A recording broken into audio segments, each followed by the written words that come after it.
Welcome to the Terrible Podcast with your hosts from SteelersDepot.com, where you can find all your latest and greatest Steelers news.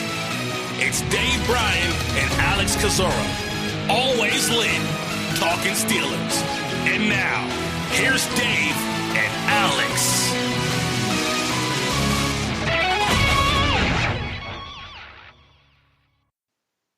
Welcome to the Terrible Podcast, Season 11, Episode 89. He's Dave Bryan. I'm Alex Kozora, SteelersDepot.com. Glad you guys are back with us for this Friday show. And Dave, we have a jam-packed show in our busy pre-production meeting today. We're just going through the list of all the things to discuss, and I hardly even know where to start. The thing about moving to two shows, and heck, sometimes if you let me, I'd make these other three shows a week go 4 hours. But I guess what you're telling me is we better get after it. Mm-hmm. We absolutely should and will. And so let's start with kind of the framework of a large bulk of our discussions today after weeks of debating and speculating and reports. What is the salary cap going to be? We finally know what the number is. Maybe you had a party, Dave. Maybe you didn't. I'm not quite sure, but we know the number. $182.5 million will be the 2021 salary cap.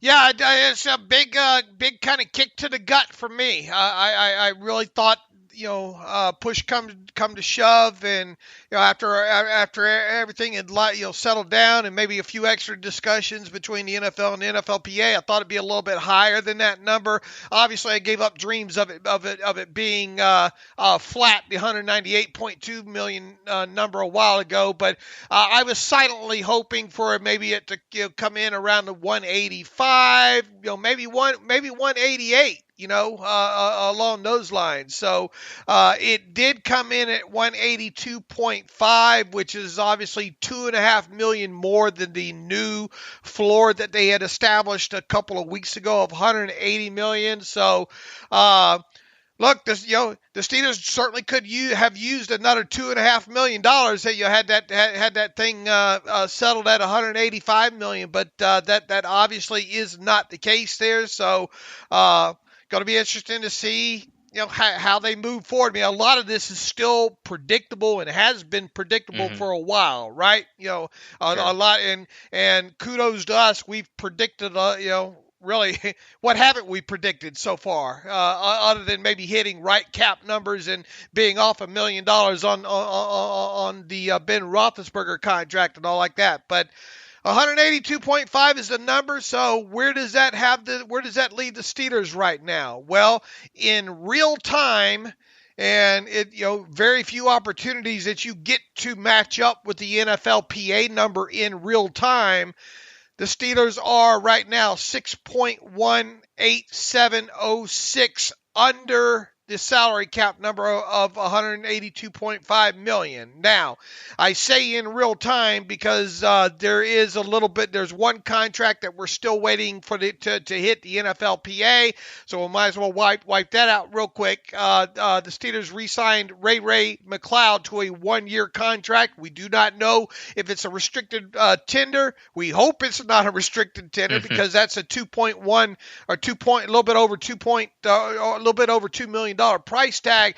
You would think, and you and I have talked about it, that, man, if they bring Ray back, it's not going to be for a $2 million price tag there. So we're still waiting on that. And we're also still waiting to hear if the Steelers are it's going to happen. It's just a matter of when. Re-signing Robert Spillane to his 1-year exclusive rights tender, which, obviously would I think use up just around 190 thousand in salary cap space there. But for all practical purposes, we match up this morning with the NFLPA number of 6.187086. If you want to go ahead and take out the Spillane difference there, because that's definitely going to happen. You're right at around $6 million, and then we'll have to wait for the differential of what it is with the Ray-Ray McCloud number there. So that's where they're at. That also, I guess we should bring out the news that Derek Watt restructured his contract, something that you and I have predicted is probably going to happen throughout this process. That cleared up $880,000 in salary cap space. People say, well, why $880,000? Why go ahead and do that now? Well, he had $1 million roster bonus due in March, so you had to do him now if you were going to do him at all. What's going to happen with Stephon Tuitt? What's going to happen with Chris Boswell and their restructures that we kind of thought might be forthcoming? They can still do them, but it's starting to look now, heck, the tampering period's right, a weekend away, right? And we'll have to see what hits obviously the NFLPA number on Saturday, but it looks like the Steelers might hold back restructures on both Boswell and Stephon Tuitt until later on in the offseason. They're going to do them. I'm really, really confident that they're going to do them. They're just probably not going to do them before March 17th. And if indeed they don't do them before March 17th, what's going to happen? Where's the contract termination? Because one's probably coming, right?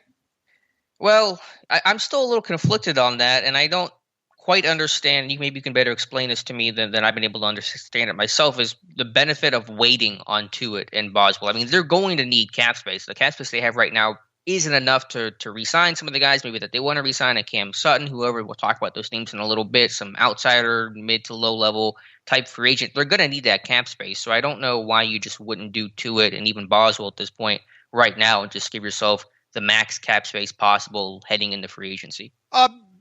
The only answer to that I would be able to give you is they don't need to, because they don't need to. And because then the longer you wait in case some sort of freak injury or why not use the extra time if you have the time?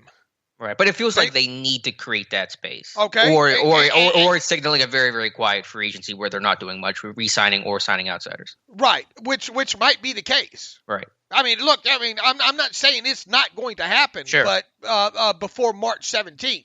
But you would have thought that it would have happened by now, right? Because you got Hayward done. How many weeks ago did you get Hayward done? You just had Watt get done. Unless that paperwork's sitting there waiting to be filed with the NFLPA right now, which quite very well be the case, because look, we see these things like when did the Derek Watt restructure news hit? A couple days ago, right? Yeah, like 2 days ago. All right. Well, it just hit the NFLPA today, and it was reported as happening. I think Ian Rappaport was the one that put it out there first a couple of days ago. You would think that once the ink dries, in other words, I think we'd find out through the media before we'd find out it hit the NFLPA number, right? No, you're 100% right. All right, so if it doesn't happen, if it's not happening today, I'm doubt they're going to have people in the office on Sunday, or Saturday for that matter. So if it doesn't happen today, I mean, it could happen early next week. But I would think that they would have their plans far enough along now that these things would start popping up by now, especially a big one like Tuitt and all. So once again, could it happen between now and March 17th? Absolutely, it could. And if it does, that's a sign that they're going to, that's a huge sign that they're going to do something. However, you said you're kind of conflicted here with Vince Williams things. If they know that they're going to need that money anyway, that would be the obvious one to get done right now, terminating his contract, or at least restructure, or at least getting him to take a pay cut down to $1 million. So that, to me, this signals that a termination is coming, because we do not have the Tuitt and Boswell restructures yet. But once again, those restructures could be sitting there waiting to be processed right now. We just don't know about them, and and obviously they could hit the cap. I mean, you got to give it a couple of day leeway to hit the NFLPA, and get processed that way. So one would think that if they were going to happen, they'd happen by now. But once again, there's nothing that's saying that they still won't happen. I just reading kind of the tea leaves right now, it's just looking like they might wait until after March 17th. And if that's the case, if they're still wanting to play a little bit in free agency, at least re-sign maybe one or two of their own, and maybe we see something with Vince here in the next 48 hours. Yeah, because if you want to clear up a couple million really quickly, there's only two paths to do that right now. It's either restructuring to it or cutting Vince. Those are really the only two options you have. And so if they don't do one, they'll have to do the other. If they want to have, a decent amount of cap space heading into the start of free agency to re-sign a couple of their, mid-level type of guys. And just by the way, here's some breaking news. Tom Brady has done a 4-year voidable year extension. It's basically a 1-year extension with the Buccaneers to free up cap space. So the voidable years extension, all the rage this offseason. And it's all what the cool kids are doing. Pretty much. Everyone's just trying to squeeze every drop they can out of this cap situation. And look, I mean, there are other ways. I mean, you could take Joe Hayden and if it would be a tough talk to have with him, but just say, Joe, look, this is probably going to be it this year for you. Would you mind taking a 4-year voidable extension with no new money? Thank you. And then then you'll be kicked out the door 5 days after the Super Bowl like Roethlisberger. Are you up for that? I'm sure he's not. I'm sure he's not thrilled about that. Although I wouldn't be the one handling the negotiation there, because the way I would handle it would be point right to the point like that. But you get my drift. I mean, you could save a little bit that way. Sure. But in terms of the most realistic things that's going to happen between now and Wednesday, I think it's two or Vince. Right. And I mean, could you extend Nelson now? Once again, we talked about that there is a high probability of a guy like Steven Nelson getting extended at some point this offseason. It would just be kind of uncharacteristic for the Steelers to do it now, right? Unless they really, really had the need for that extra money and we're going to make some plays on things. So once again, that I expect the Nelson extension to happen.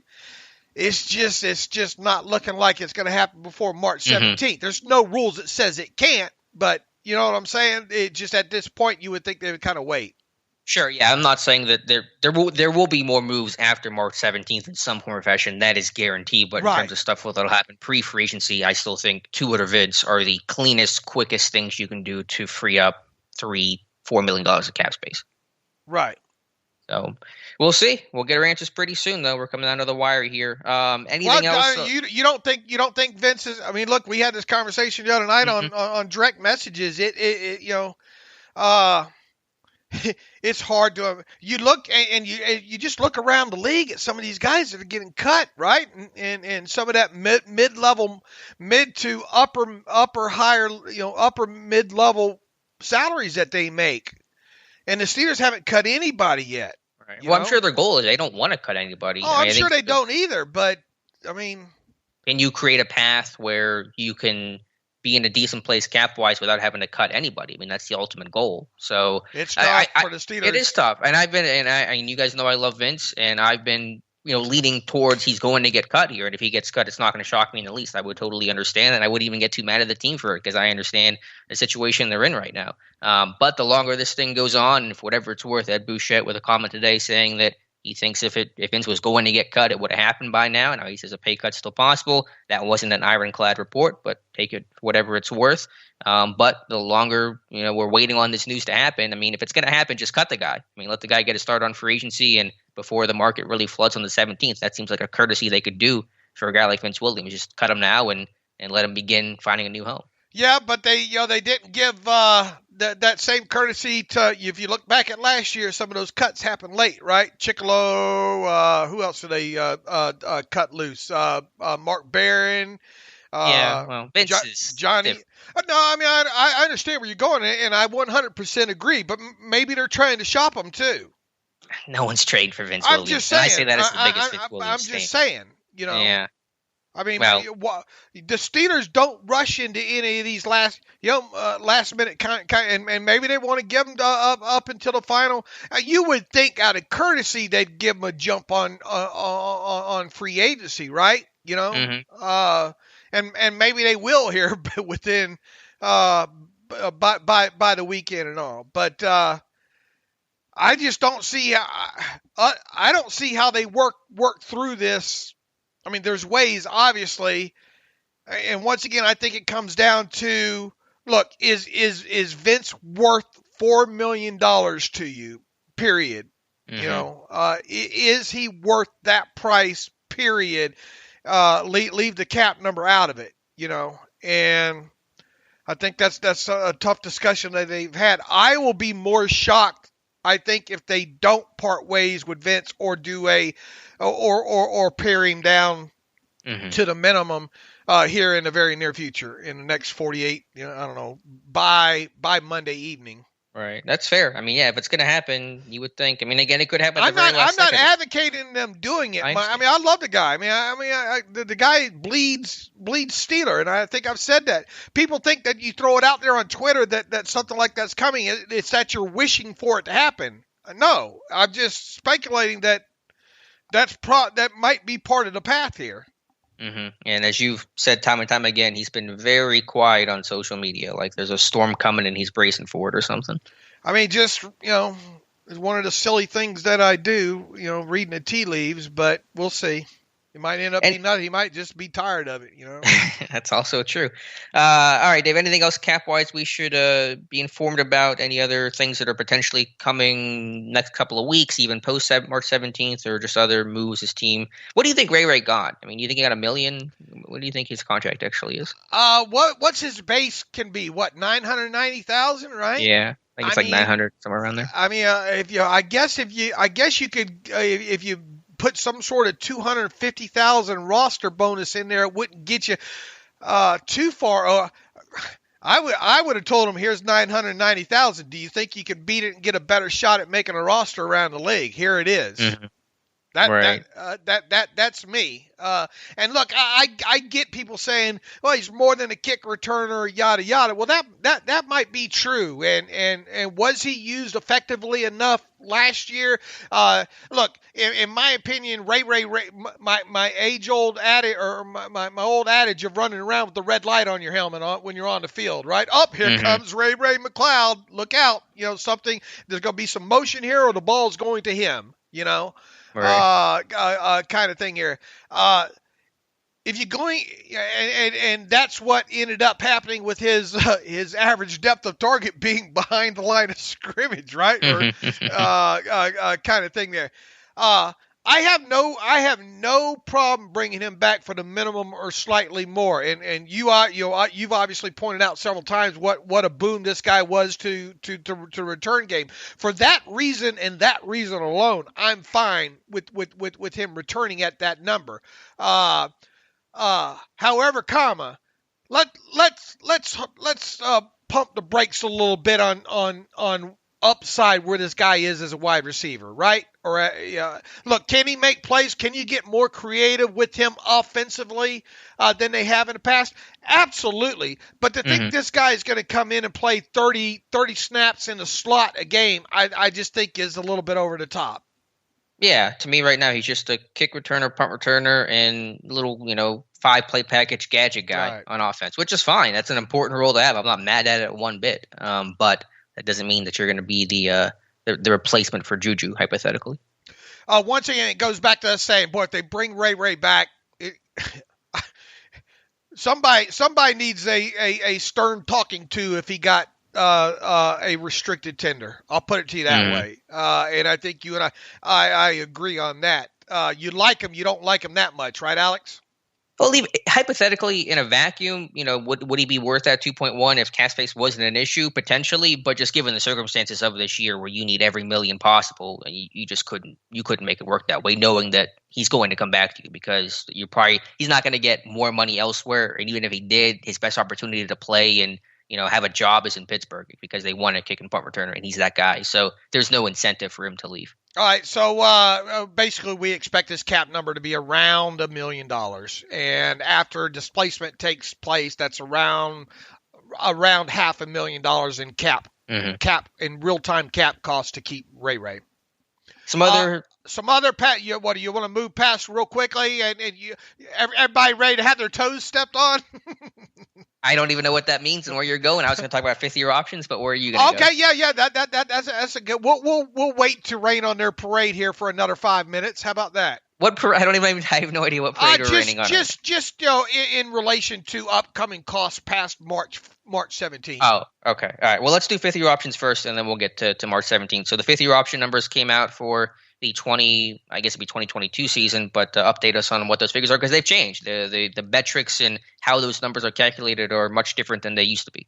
Right, and a lot of them have to do really kind of a performance more than anything. Pro Bowl's obviously in there, and I wrote about this several weeks ago on the heels of something the great Joel Corey had put out there, and how 5th year options are probably really kind of easy for the Steelers to make overall in there. But within that, we obviously we did not have the firm 5th year option numbers because all of it's dependent on the salary cap and all like that. But now that the salary cap number is set, we have the 5th year options, we have the criteria from the CBA that goes along with that, and then really the 4 levels, if you will, of what a player can qualify for to determine what his pay is.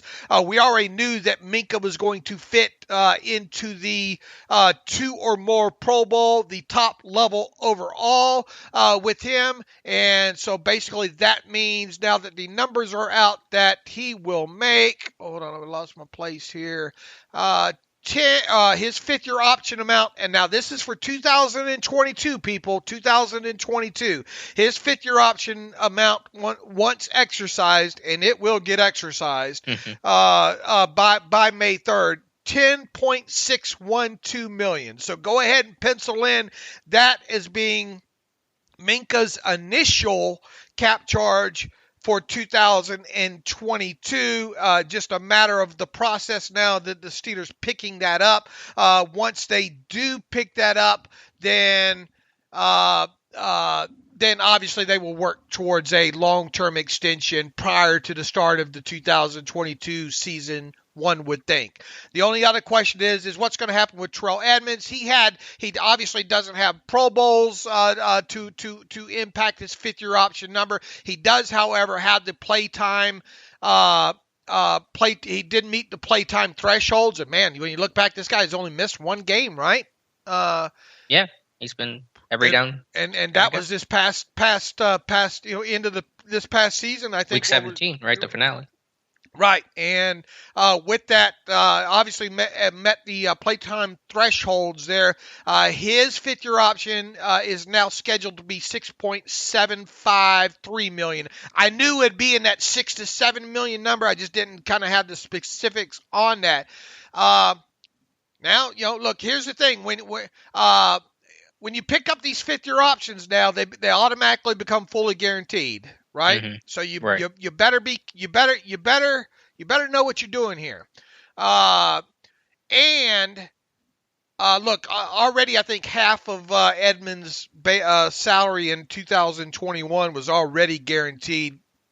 By picking up a 5th year option, you're automatically fully guaranteeing the 2021 number as well, too. Not that there's a big difference there, but it's just something that's become part of this picking up the 5th year option now is that 2021 salaries become fully guaranteed and 2022 or the 5th year option amount become fully guaranteed there. Minkah's a done deal. There's no reason to discuss that. The only discussion is now is will the Steelers pick up Edmunds' 5th year option at $6.753 million. I think they will. Honestly, Dave, this is going to sound very takey. I'm going to come in hot here. I think these are both no-brainers. You're starting strong safety for $6.7 million. Edmunds has steadily improved. They really like him. Again, I think they like Terrell Edmunds probably more than most Steeler fans do. I fully expect them to pick up both these options, without much discussion or debate about it. All right. I think look, the season that he had last season was a lot better. We're not talking about an Artie Burns or a Jarvis Jones here, right? Right. Not even close. I mean, those guys, obviously no debate about if they were to get their options picked up or not. They weren't, but Edmunds is not in that category. As long as the player doesn't fall into that category of being an Artie Burns or a Jarvis Jones, the Steelers have picked up the options. Right. Every single time. So is there some debate, and will there be some debate for the next couple months? I think so. I don't think it's as slam dunk as you do, but I I would bet on the side of it happening right now, but I'm not on. I'm not as slam dunk on the side as you are. But if history shows us anything, as long as the player behaves and is making progress, and basically does not fall into the Jarvis Jones or the Artie Burns category, which is pretty low bar, right? If that doesn't happen, it tells you that they'll pick it up. Now, will he get a new deal past that? I guess we'll leave that discussion for another day and wait until the actual fifth-year option does get picked up. But definitely picking up Minka, and we'll see about Edmonds. But at least we have the number on that. And if that's the case, look, if you draft a safety this year, it's probably happening in the sixth or seventh round, right? If at all, you probably add a couple. Maybe you get Jordan Dangerfield back here on the cheap for another year. But if your plan is to pick up a fifth-year option on Edmonds, is there really a reason to address the safety position here this year in a draft? No, not super high. And there is Antoine Brooks Jr., who I thought, kind of held his own and got a cup of coffee out there his first year as a slot, strong safety type of guy. So there are a couple options there. But, just the question I would ask, what is the case against Edmonds? A guy that's still young, has been improving, like it or not. He's been improving. A competent starter for you, a good pairing next to Minka, improved as a tackler. And if you don't pick up the fifth-year option, then what are you going to do to replace him? I guess draft a safety in 2022 and start the whole process all over again. Right, and once again, they like to try to hold on to these guys as long as possible, especially with first round picks there. And I hate to quantify him as not.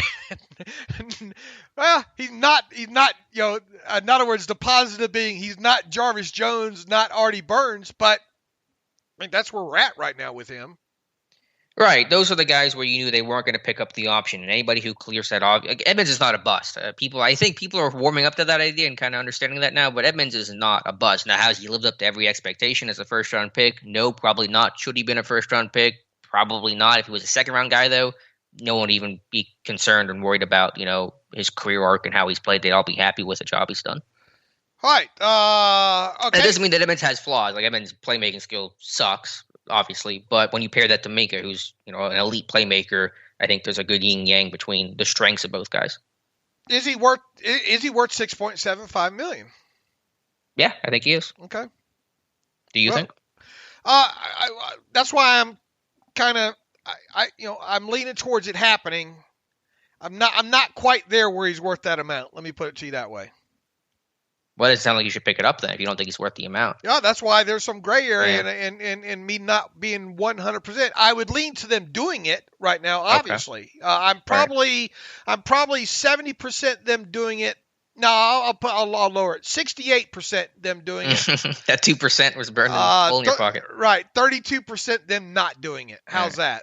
All right. Fair enough. Oh, and May 3rd is the deadline to pick that up, May 3rd. Right? Where are you? 98%? Yeah, I'm like, I'll go 98%. Right. I'll let my 2% hedge, I guess, is that they pick it up. And, right. and I'll write that in case I need it for you being wrong. Well, I'll rip it up if you're right. All right. The Steelers Depot way. Service with a smile. All right, Dave. You were talking about March 17th and things past that and raining on parades, and I'm not quite sure where you're going, but take it away. Yeah, look, everybody will look at that 6.187 number right now where they're at and throw a parade, right? Oh, man, look at this. They have done predictable things along the way here. Roethlisberger, Hayward, all the things that we've talked about them doing, they have done. But they've got to this point. But, I want to caution people that, once again, there are costs that this team has, and they're fixed costs, almost predictable costs that this team still has that uses up cap space, right? You've got a 52nd and 53rd player on the roster that you will have to account for by week one. That's going to be around $1.5 million, probably at a minimum that they're going to be able to have to afford there. The practice squad. How big is the practice squad going to be? I think right now it's supposed to revert back to 12, but there are probably some negotiations going on. Because of COVID that keeps it at 16, right? possibly. Yeah. No, absolutely. So, I mean, we better plan for it maybe being at least, I mean, it's not that big a difference overall in placeholder cost, but let's go ahead and say that they need $3 million for practice squad.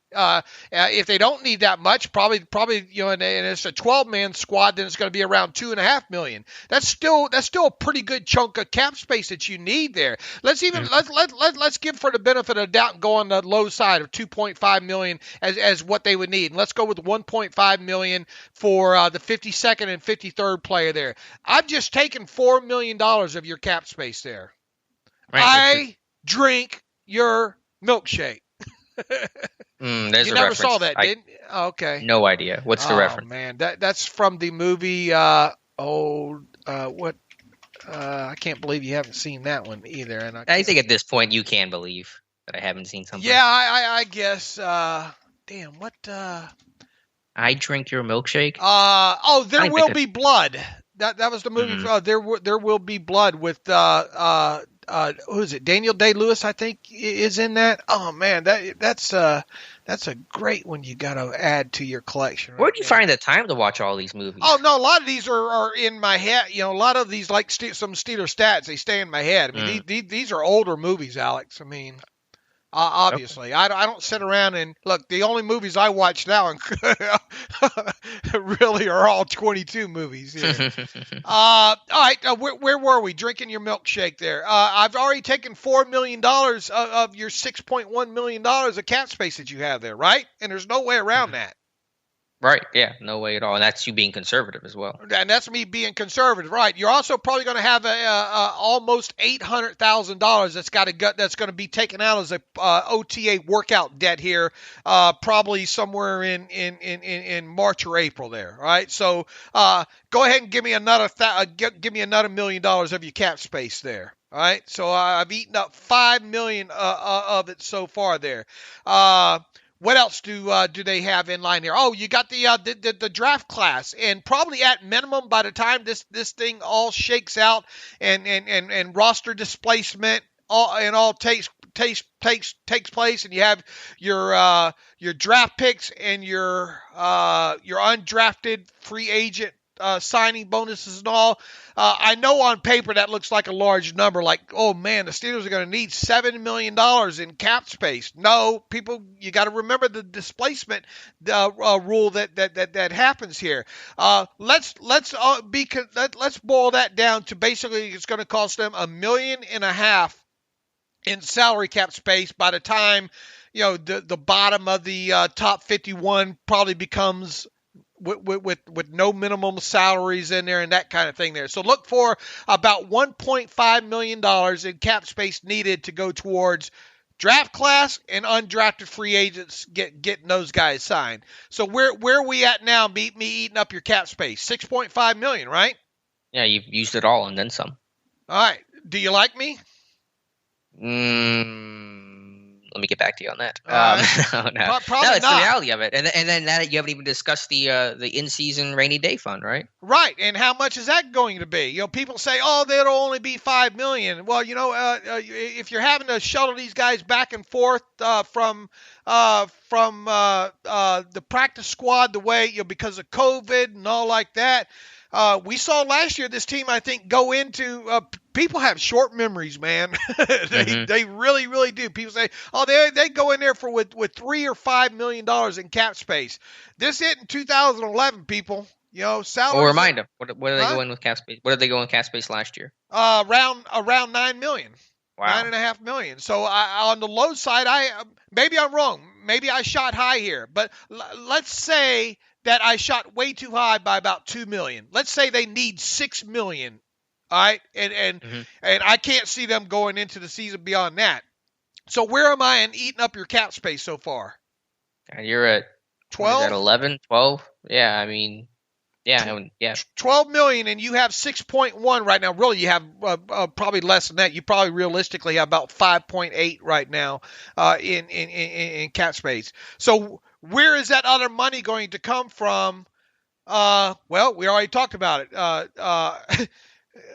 Tuitt, Boswell, maybe Vince, here. Mm-hmm. So there's not. Long story short, don't go out there rushing out there and thinking that you got a lot of room here to work with. Yeah, right now you've got 6.1. Yeah, we'll see what happens with Vince here and all. But you have to make sure that you account for the fact that there's $12 million needed at some point during the offseason here. Right. At so least, an additional at 6. least. Yeah. Right. And now they could also, looking down the road a little bit, when a TJ Watt extension happens and maybe a Steven Nelson extension happens, those are other ways to create cap space for this year. Correct? Yeah, but unless you get very, very creative with Watt, which they could, right?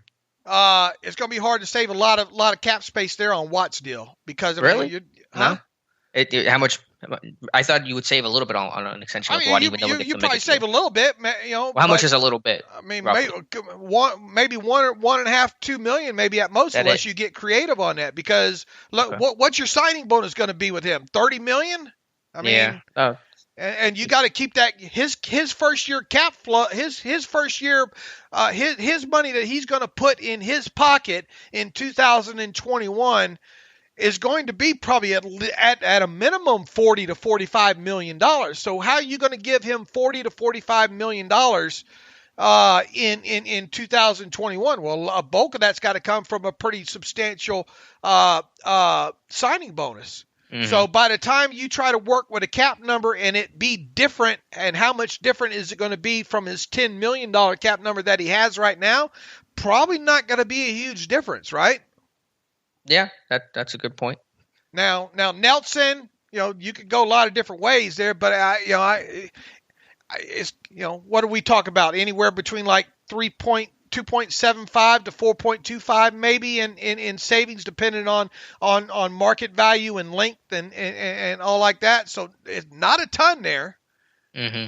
So let's just assume, let's say they're at $6 million in cap space right now. You factor in the Boz to it, and even the hypothetical Vince cut. How much cap space would you have at that moment? Well, let's see. We said, what do we say? Almost right around $5 million that you get with Tuitt and Boswell, right? Right, and then 3 for Vince? So 3.34 for Vince. I'm just going to call it 3 to make the math easy. So that's 8. 8 and 6 is 14. So you're at $14 million, and you need 12 to account at a minimum. At a minimum, you need 12. That gives you $2 million of actual cap space, which is a small number. Right. So does that mean that they really can't make a lot of moves in free agency here, knowing what's coming down the road? Well, I mean, look, we just said they need at a minimum $12 million, right? Right. All right, they have $6 million now, so that leaves a deficit of $6 million, right? Right, and then like I said, after Tuitt, Boz, right, but I'm taking through the process. I'm taking them through the process too. Okay. $6 million. You're at a $6 million deficit right now. You get $5 million of that back with Tuitt and Boswell. So now you're at $1 million deficit right now, right? Mm-hmm. Right. And you haven't done anything. All right. Now I'm going to give you $3.34 million with Vince. So now you're $2.34 million to the positive side. Yes. All right. So where does the rest come from? Probably a Nelson extension. We'll see what happens with DeCastro. We'll see how much they can trim off of a guy like Watt's number via an extension. But there's not. And we went bare bones here. We only got the Steelers going into the season with $6 million in available cap space. But like you said, where else can they cut? Not many places. Right. I mean, other than Joe Hayden, if Joe Hayden wants to take some sort of voidable year thing, or anybody else for that matter, I guess you could do something with Eric Ebron, and voidable. Do you really want to give Eric Ebron real extension right now? Not really. Would he be willing to extend out all voidable, knowing that he'd hit free agency? I don't know. We'll see. But long story short, there's even though you're staring at the $6.1 million right now, and we'll see what happens with Vince, even if you got that number to $9.5 million here in the next 48 hours, it's not real money. You know what I'm saying? Yeah, you did rain on my parade. I'm pretty good, too. It's my specialty. I'm not happy about that. All right. So no, it is really good information. It's good perspective to think about we think about just get the March 17th, get cap compliant, and then start signing guys. But there's still stuff that Omar Khan has to prepare for, stuff that is coming that has to be factored into this math. Otherwise, if you don't, you're going to screw yourself, come the summer.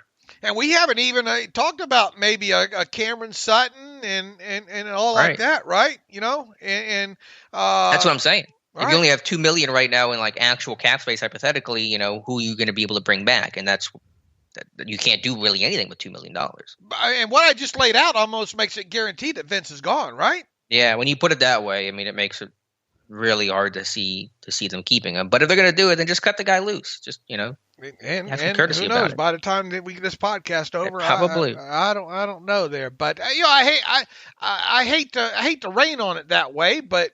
You know what I'm saying? People look at the number. My job is to play the devil here, basically. And say, look, this is why you can't look at this. Oh, my wife is giving me.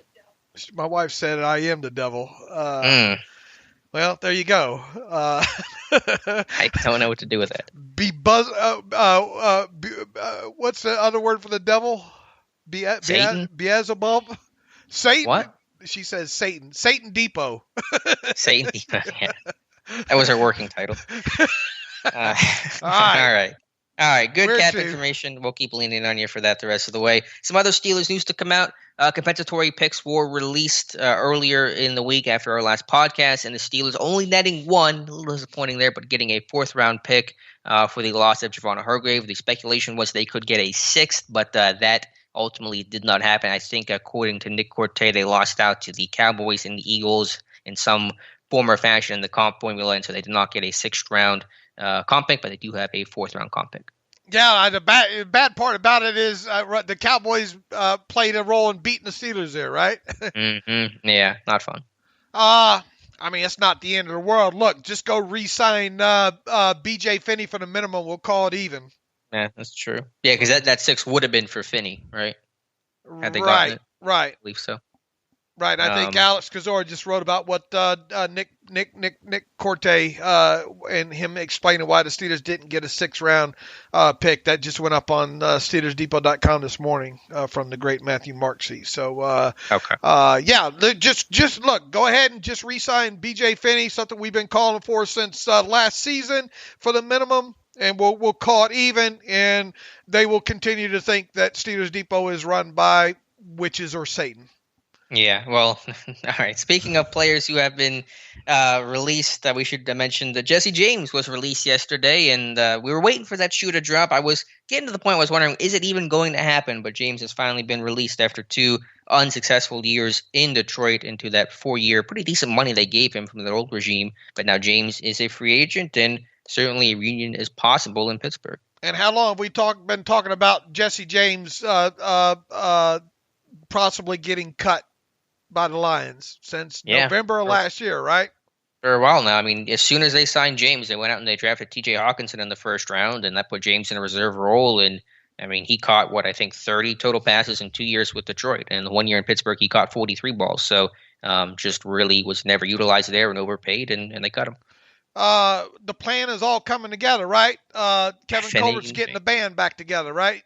Yeah, I mean, how good of a tune they play is up for debate, but Finney makes a lot of sense. James, again, I'm not saying to say James is solving all your problems or a long-term option. He's not, but what's your plan to be for your backup tight end this year if it's not a guy like Jesse James? It's someone equivalent to him on the market or a draft pick. I mean, the rookies tight ends have such a tough transition to the NFL, so someone needs to beat the Jesse James plan, and then I'll listen.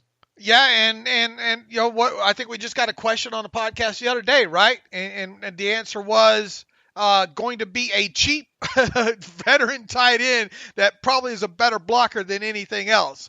I know a guy out of Penn State that just got released by the Lions that kind of fits that category, and one we've talked about incessantly for several weeks now. It just makes too much sense. The only way, in my opinion, Jesse James is not back with the Steelers here in the next several weeks is because of the money.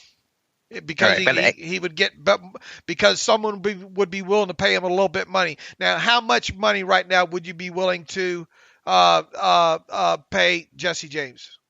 Not a lot. I mean, I think he's still worth more than like the literal minimum, but I mean, it's a 2-year, $3-4 million deal. I don't have exact figures in my head, but I mean, obviously, it's going to be very, very affordable.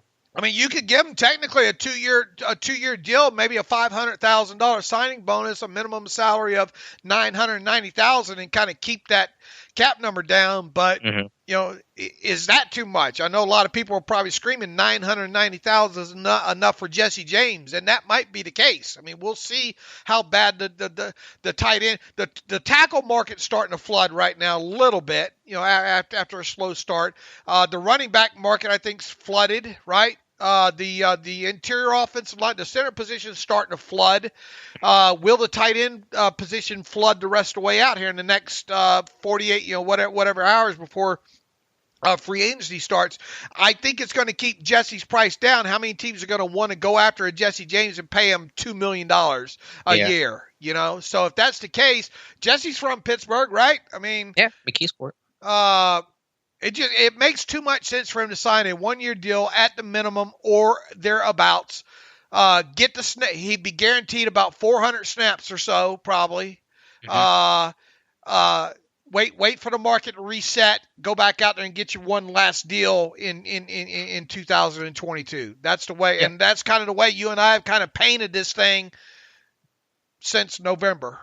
Right. I mean, he's trusted. He's durable. He's dependable. I mean, the dude's never missed a game. He's never missed a practice, at least in Pittsburgh. Never missed a practice due to injury. He missed one practice his whole career. As his rookie year when his friend died, and he left to attend those services. He's never missed a practice because of injury. And he's played through pain. I remember Todd Haley talking about that several years back. So as a number 2 tight end, you could do a whole lot worse. I'm not saying he's going to transform your offense, but I think it just makes too much sense for him to return. And yes, I know there were the Kardashian comments and all that, which I think it was just right about. But, Bell's gone, Brown's gone. Things are a lot calmer now. So that shouldn't prevent Jesse from returning. Yeah, I would think he has a good relationship with Roethlisberger, right? I mean, and boy, Roethlisberger could sure use a tight end friend right now. Yeah. Especially if Juju's walking out the door. Right. And Jesse's a good guy too. Just a good kid. He's still only 26, right? Wow. Yeah, because he came out a year early. He was a junior out of Penn State. He declared. Right. He was like 20 when he hit the NFL, right? And he's been – it's hard to believe, man. It seems like yesterday they drafted Jesse James. He's been in the NFL 6 years now. Wow. We are getting old, Dave. I know. So he's 26. It just makes too much sense right now, Matt Spaeth light, and based on he's not the blocker. Yeah, I know you said light, but he's not the blocker Spaeth is. Well, that's in the light. That's where I'm coming from. In that area. But I mean, is Matt Spaeth 2021 better than Vance McDonald 2020? Say Matt Spaeth 2021? I mean, is Jesse James 2021 better than 2020 Vance McDonald? I say yes. I think Vance probably, at least this past year, Vance was a little better as a blocker and a little worse as a receiver. So maybe that washes out. Okay. But either way, again, if it's not Jesse, I mean, who is it? Some equivalent tight end, or you can't trust a rookie to do that. It's got to be one that can block, that give you something in the blocking game. It's got to be. Right. Absolutely. And it will be. They will sign a tight end here before the draft that for the minimum or near about the minimum that can block. And right now, the best candidate to be that is Jesse James. We'll see what happens. Yep, we shall see. All right, Dave, speaking of players, now here's one player who said he wants to come to Pittsburgh, or at least is open to the idea, is the newly released wide receiver John Brown, cut by the Bills the other day, and he was on Sirius talking about potential landing spots and said Pittsburgh and Indianapolis would be 2 places he would like to call home. Yeah, I think this is a call out as I would like a job. Fair. You look at it. You take a brief look at his tape from last season. Now he missed several games to, I think, an ankle injury, and I think he was on COVID as well too. And boy, it seems like yesterday I remember writing up Steelers bringing in John Brown from Pittsburgh State for a pre-draft visit. That was like 2014, but I can vividly still remember writing that post for some reason. The things that stick in your brain. I don't know why. Look, he had some exciting tape coming out of Pittsburgh State, did he not? And it was very In other words, it was easy to see why the Steelers had pre-draft interest in him that year. Now, did he go a little bit higher than maybe what people thought? Maybe. I think at the time people kind of gauged him as like a 6th or 7th round selection, and he ended up being drafted, third or 4th round by the Cardinals overall. If you take a quick look at his tape from last year, He can still get over the top. What a catch that he made against the Las Vegas Raiders in the end zone, combat catcher. He's been that still pretty much his entire career. A guy that you can still run that quick screen game to, and him bust loose on. Overall, though, I think, and you would probably agree, I know you probably stuck a quick peek at his tape from the last couple of years. He's more Z than he is anything else. Yeah, I mean, he's that classic, vertical clear out type of guy, sort of that James Washington role, not in the same exact play style, but just in the role of the offense. So if you want cheap speed, I would look at someone like John Brown, someone like John Ross. Those guys make sense, although in John Brown's comments, he said that Ben throws a pretty good deep ball, so I think he's looking at some old tape. If he watches maybe what happened this past year, he might change his tune a little bit. But, it doesn't mean that Steelers are going to sign him, but if they want cheap speed, he could be an option. I mean, if you can get him for the minimum, why not? But I have a feeling that my gut tells me that they won't be able to get him for the minimum. And, no, I think he'll cost more than that. And if you can't get him for the minimum, you have to wonder, do you have a chance at him landing with it? I would be for it. Look, I'd be for it for as much as maybe $1.5 million or $2 million, but I just don't think it happens. Yeah, I'm with you. We'll see, though. We'll see who they bring in. I mean, if Juju walks, you think they'd bring in some sort of receiver. Maybe that's a slot to replace Juju. Maybe that's somebody else. But you think they would start adding to the pile again? You would agree that you would move him around, honestly, and John Brown has moved around in offenses throughout his career. But this wouldn't be a guy that you predominantly put in the slot. No, I wouldn't see him. Certainly not a replacement for Juju, and probably not someone who's going to play in the slot a ton. Maybe he could play a little bit. I mean, they mixed and match heavily last year with their guys, but he's not going to be a slot receiver in most of the time. If you brought him in, he would probably be your backup X, and then also a backup Z. Yeah, and what's he going to give you on special teams? Probably not much. Right. So you're talking. That's why probably the max you would pay a guy like that is $2 million, and I kind of wonder if John Brown might be able to get that somewhere else. Hey, look, yeah. He might be in that. Look, you pick up the phone and call, right? Sure, doesn't hurt. But I think he's going to be the type of guy that goes to some bad 4-12 team that just has a decent season there to try to rebuild value and test again next year. All right, that's my sense. All right, made news yesterday.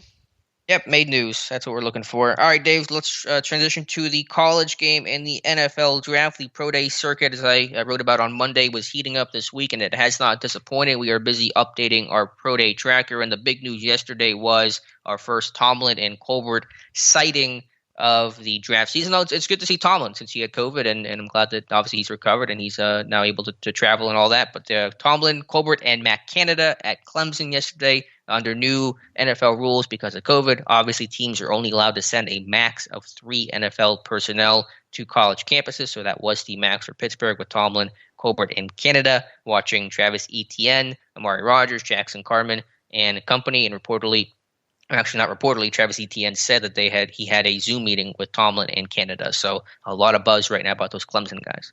Not a huge shocker, right? Showing up at Clemson. Yeah, they do it every single year. And Travis Etienne sure seemed to pay him a lot of mind. And during his Zoom call, he was asked if he could see himself in Matt Canada's offense. He gave the correct answer. What yes. is he going to say? No. Yes, sir. That's really the kind of the first kind of longer interview that I've watched with him. He seems like a good kid. He really does. And you look at his tape, obviously, and they're going to get one of these top 3 backs, aren't they? They will come out of this draft with either Najee Harris, Javonte Williams, or Travis Etienne. True or false? I mean, it feels like it. They're going to take one of these top running backs. Yeah, so short answer, true. Right. So that makes sense of why they're looking at all these guys. The only real question is now, how would you rank these guys? And one of those three is bound to be on the board at 55, I think. Will they wait that long? I don't know. Obviously, it's plausible that they take one in the first, but I would expect them to be at North Carolina's Pro Day. I would expect them, obviously, to be at the Alabama Pro Day. They usually are anyway. Part of the process there. So that's out of the way. And with Matt Canada being aren't they only allowed three coaches at these pro days? Yes, 3 is the max. All right. The fact that Matt Canada was the third, he's offensive coach, leads you to believe it's going to be one of those offensive players that and Travis Etienne, without a doubt, the other wide receiver. Well, there's Amari Rogers and Cornell Powell. Right. Those were the guys they were there to see. Right. Well, the Clemson doesn't really have any top defensive prospects. I mean, most of their guys are offensive, so it's no surprise Canada was there because I'm not sure if they have even a draftable defensive prospect in this class. But yeah, and then Jackson Cartman too. Can't forget about him. Really athletic tackle. Now there's some question about what his arm length really is, and is he going to kick the guard? But I don't want to lose sight of Jackson Cartman as well. Okay. All right, we'll talk about ETN. We'll probably, as we go through the draft season and stuff, and again, they're going to do their homework on all these running backs, as you said, Dave. So, I know that the fervor today is about Clemson guys and all that, but we're going to have the same conversations about Alabama and probably North Carolina as well, as you pointed out. And I hope to have the contextualization of the explosive runs on Javonte Williams up now. Just got to finish out that post. That should be up later today. So if you're looking for an exciting way to spend your Friday night, which I know a lot of you are, pop some popcorn, go by SteelersDepot.com and look at the 40 plays that I've contextualized of Javonte Williams that gained 10 or more yards. A lot of broken tackles in there, Alex, and a lot of explosive plays as well too. So, and he's a young kid, and I believe Daniel Jeremiah said just the other day on his conference call that probably in his next set of rankings that Javonte Williams is going to jump up to his number one running back on the draft. Now, I don't know if that's recency bias or what, but there you go. Could he be an option at 24? Is that impossible? I guess we shouldn't say it's impossible right now. I don't think you can rule it out. I'll put it to you that way. Right. So yeah, very good. Cannot wait for that post because I need to look a little bit more into Javonte Williams. So I certainly will check out that post.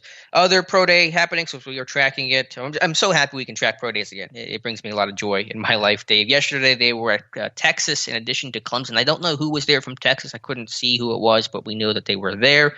On the 10th, they were at Wisconsin and Marshall. On March 9th, they were at Kansas State Northwestern, and offensive line coach Adrian Clem was at Wisconsin Whitewater to check out your boy Quinn Miners, putting him through a couple of workouts as well. I like it. A little bit smaller, smaller arms, a little bit undersized there, but boy, you go back to that. Just go back to the Senior Bowl practices, making some Miners pancakes there. That should be a restaurant chain, shouldn't it?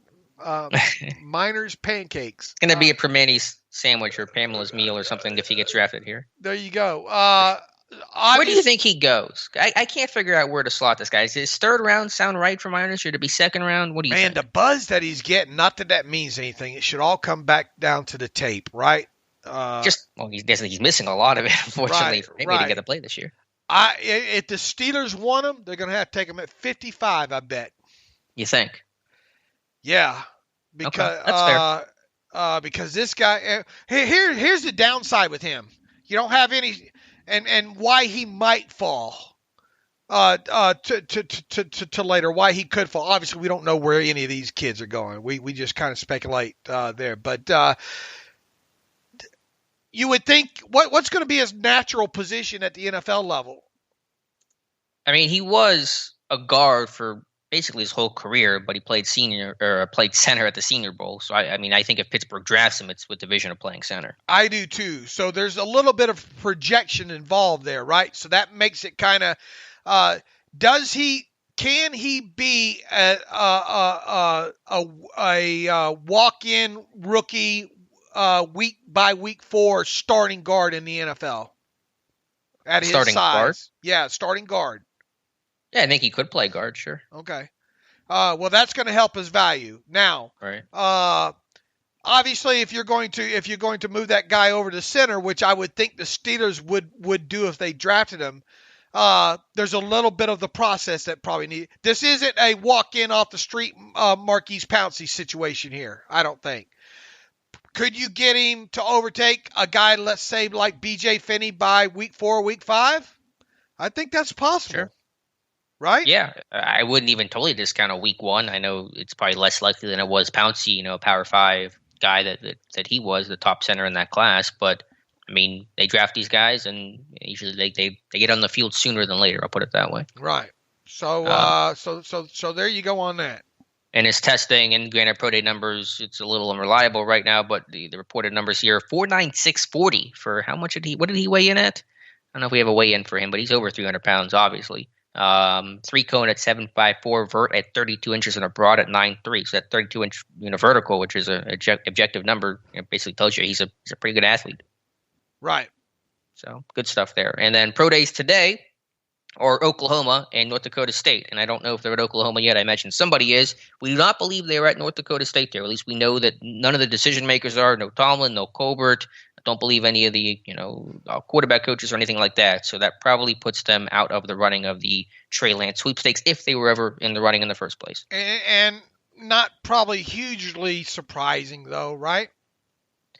I wasn't sure. I thought, just in the interest of due diligence, even just to look at some of these top quarterbacks, to start seeing these guys up close and personal, especially Lance, who you just haven't gotten to see much of because he played one game in 2020. He wasn't part of any of the All-Star games, and a one-year starter in 2019 for North Dakota State. So I wasn't sure which direction they were going to go, but just knowing time and resources and all that is so valuable right now. I understand them not going there. And maybe they sent somebody. Maybe Clem is there to watch Radoons. I'm not 100% sure if literally nobody from Pittsburgh is there, but it does not appear that Tomlin or Colbert or any bigwig that would basically be required to be there for them to even have a chance to trade up for Trey Lance. It does not appear they have made the trip.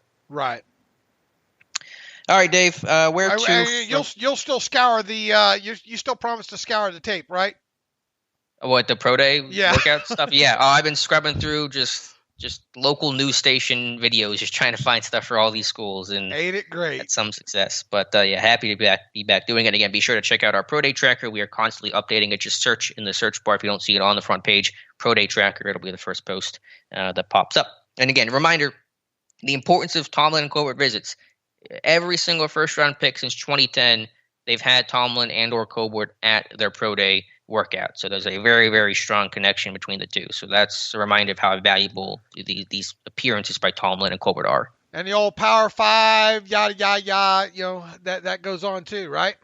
Right. Well, Tomlin and Colbert almost exclusively show up at Power 5 pro days. Right. Usually schools that have a lot of talent like Clemson. Right. All right, Dave, where to from here? Where are we? You got the notes. Yeah, well, I was going to, if something else to talk about, I wanted to make kind of our final Steelers free agency predictions and kind of go through the list of names here, because by Monday's the tampering period begins, correct? The legal You would be correct, period. Sir. All right, so maybe by Monday at 10 o'clock, we're already hearing news about what's going to happen. So I wanted to take today, at least kind of the last podcast day before the real start of free agency, to kind of go through list by list, just our final predictions of who do you think stays, who do you think goes, and just kind of a general layout for how the Steelers will attack free agency. So let's start with, I'm just going to throw some names at you, big to small, and then we'll kind of just work through them together. Bud Dupree. Does Bud Dupree stay or go, Dave? What are you laughing at?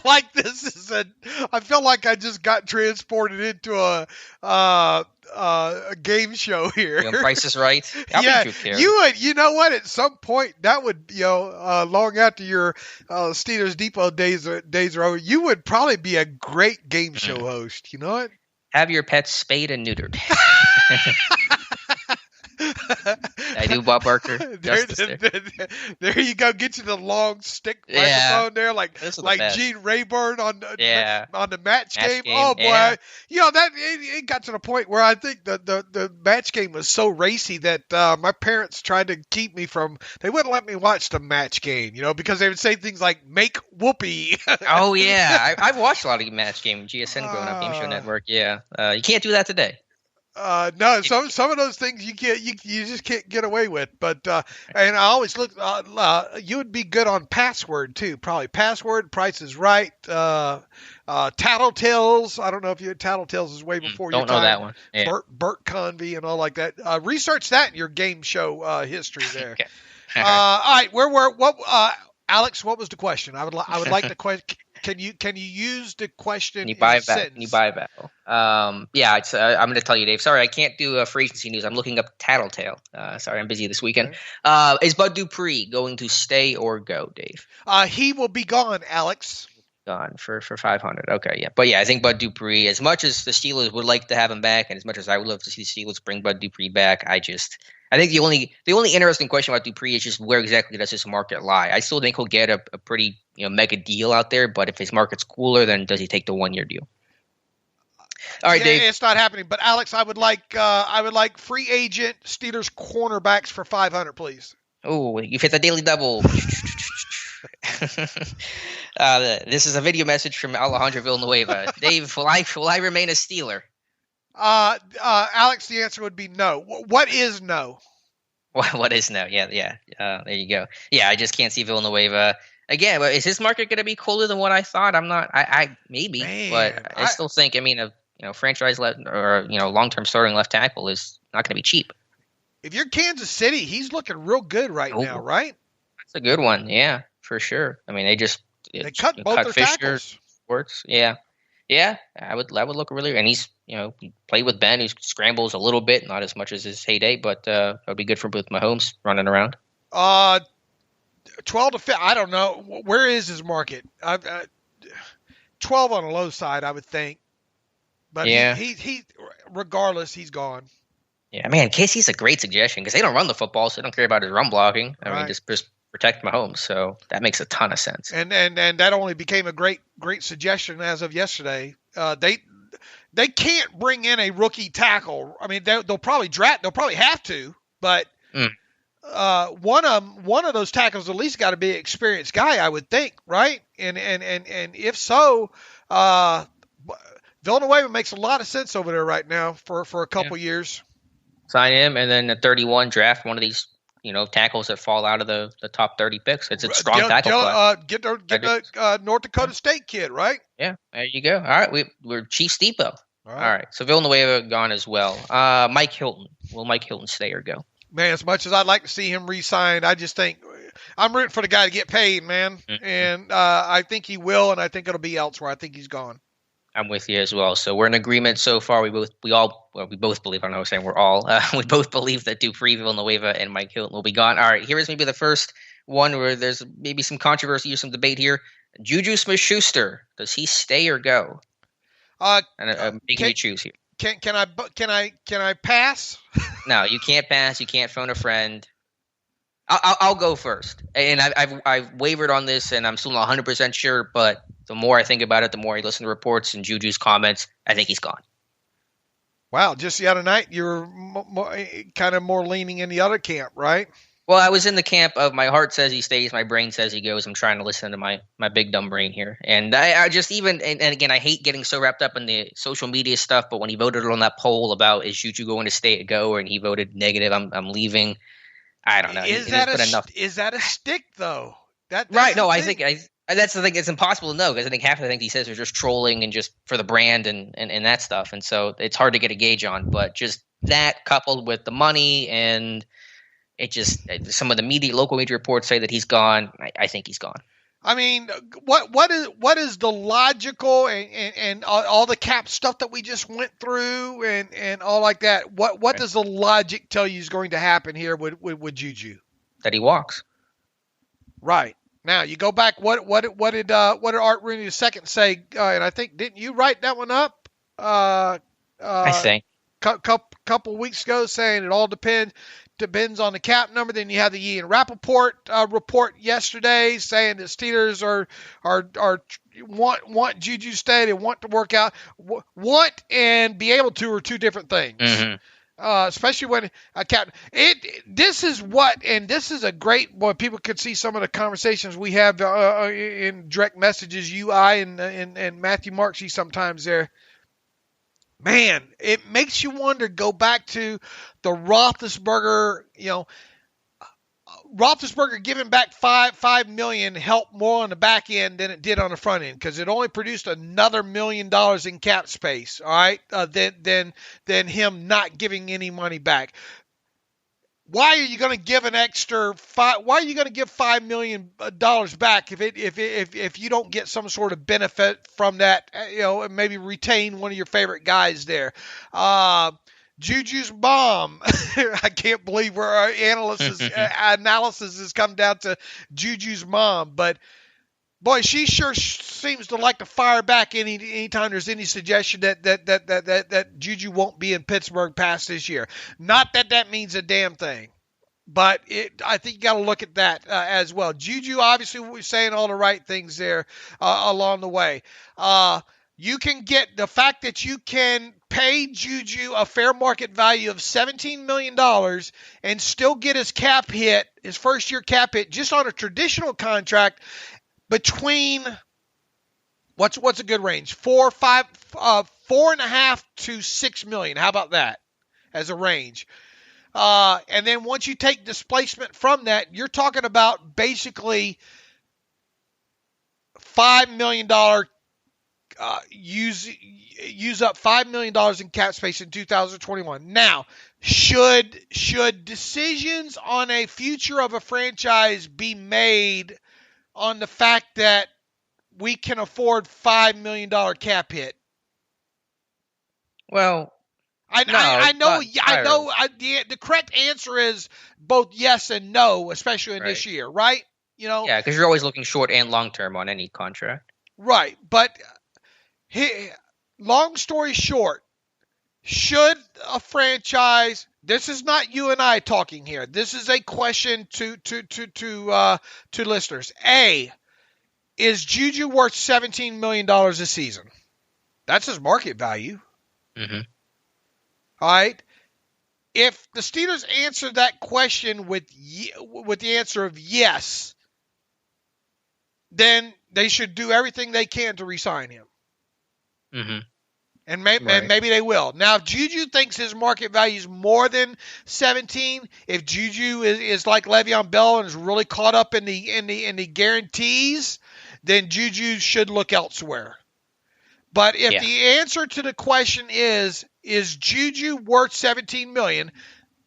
That's not me answering it. That's not you answering it. That's none of the listeners answering it. If the Steelers can come to the conclusion, I mean, let's round it off. There's 16 to 17 million. All right. Okay. If he's worth that money, then you find a way for it to make it work.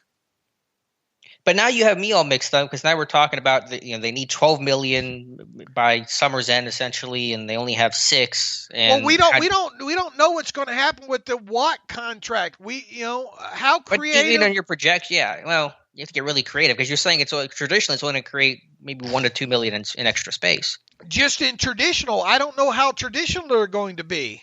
Right. Well, and might they break serve with Juju themselves and get traditional in that aspect? You can get Juju's 2021 cap number lower than $5.5 million if you fully guarantee, if you break serve here with them. Yeah, I don't think there's still a strong appetite for them to do that. Well, then they don't really want the player. Then traditions speak louder than. And look, you want to boil this thing all the way down to traditions. I tweeted this out middle of last year and got a lot of pushback. How many wide receivers in the Colbert era have gotten a second contract that has been up there in the top 10 market, or even really top 15 market? I push back on that too, but we've had that conversation before. But I mean, it's worth noting. Well, it gets weird though with Antonio Brown and his situation. But even his contract at the time wasn't top 10 or 15, right? For wide receivers overall. It was a good. We're talking about that. What was it? A $48 million dollar deal. I mean, it was a good deal at the time. But when you look at the average yearly new money average of it based on what was going on around the league, it wasn't drop dead. It wasn't. Oh, where my was God. it? What was it? Was it not top 10? I don't believe it was. I had to go back and look. I think it would have been. I think it would have been top 10 money. 48 million at that time. I don't know. Maybe I'm wrong. But I don't see because they had him trapped. Well, that's what I'm saying. Yeah, that's what I'm saying. They had it. Yeah, it's a weird situation, and it's not like they're out of principle saying we don't believe in paying receivers, because they do. They will pay receivers. They will pay. They pay good talent. But if you pay Juju his market value, it's top 10. Sure. No, I 100% agree on that. All right. So if you want to use some history aspect of it, they won't. But the whole decision boils down to this, and it comes back to the fact is, do they think Juju at 24 years of age, which is quite amazing still that I can't believe here we are and he's still only 24, is Juju worth 16 or 17 million per season, period? And a lot of people are probably screaming right now, no, don't do it. Don't give the TikToker that. I get it. I get it. I'm not gonna get on anybody for feeling going against that way. But however, if the Steelers feel he's worth that money, then whatever his cap charge would be, which is probably somewhere between $5 and $6.5 million, if they do it traditionally, they'll need to figure out how to afford that after March 17th. They can afford it now. Right. Yeah. It's affordable, but it's not. Now. Yeah. Which is an issue when you have that caveat to it. So, but bottom line is, I don't know if I got an answer already. Is he staying or is he going? I think he ran out. He went to commercial about 5 minutes ago. I filibustered, didn't I? You did. Is he staying or is he going? I don't know. No, you got to answer. I may get my answer. I'm not 100% on it, but I'm giving you my answer. I'm saying he goes. I don't know. Oh my goodness. Yes. Him staying? Yeah, my gut. The gut is overpowering. The Dave, you know better. Bland. Don't smoke that. That's been overpowered. You shouldn't put that in your body. You shouldn't eat that. That part of the brain that or maybe you don't. That tells you not to do something, but you do it anyway. That little voice in your head? Yeah. The angel on your shoulder? Plural. Yeah. Okay. Plural. Voices. Make sure don't you damn play down the multiple people in my head. Okay.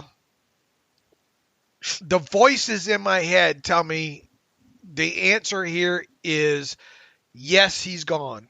All right, we'll diverge for the first time here. I'll say no, he goes. I'm not as confident in that, obviously, as I am with Dupree and Hilton and Villanueva, but I do think he goes somewhere else because someone will pay him a lot of money. You understand where my reasoning is on this, though, right? I mean, I just don't want to come out that this is the writing's on the wall here with this because obviously it's not. Right? No, I don't know what's going to happen. I mean, I'll freely admit that.